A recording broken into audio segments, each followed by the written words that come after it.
السلام عليكم ورحمة الله وبركاته.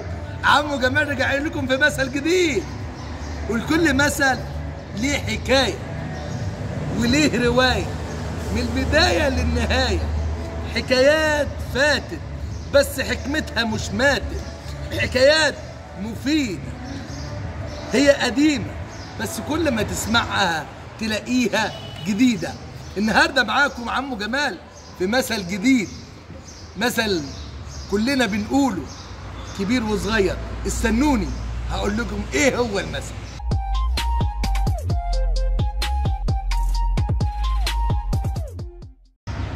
رجعت لكم تاني، بس انا النهارده احنا دافنينه سوا. ايه حكايته؟ حكايته كان في 2 اخوات كانوا ماشيين ومعاهم حمار. مات الحمار. اول ما مات دفنوه وفضلوا يبكوا عليه، كان عزيز عليهم من ريحه ابوه. عدوا عليهم مجموعه من الناس، بتبكوا ليه يا جماعه؟ قالوا له احنا بنبكي الشيخ بتاعنا مات. الشيخ مين؟ قال له الشيخ صالح. قال له والله الشيخ صالح الناس اتباركت بيهم وعطتهم اللي معاهم، وكل شويه يجوا لهم ناس وعملوا له مولد وعملوا له حفلات ومدد مدد مدد مدد، والدنيا اشتهرت الشيخ الصالح الشيخ صالح.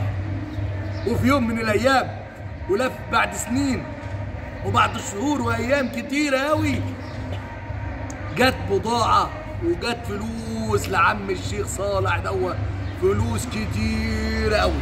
الاخ الكبير بيقسم، وهو بيقسم سرق اخوه. بعدين اخوه قال له ايه؟ انت بتسرقني. الكبير قال له لا، انا الكبير اخد اكتر منك. بعدين الصغير قال له ايه؟ قال له لا، انت لو ما عطتنيش حقي هدعى عليك الشيخ صالح. الكبير بص له من فوق وتحت وقال له شيخ صالح مين يا ابني؟ شيخ صالح مين اللي انت بتقول عليه؟ ده احنا دافنينه سوا، احنا دافنينه سوا. كان حمار مدفون وقالوا عليه شيخ صالح، وقال له لاخوه احنا دافنينه سوا.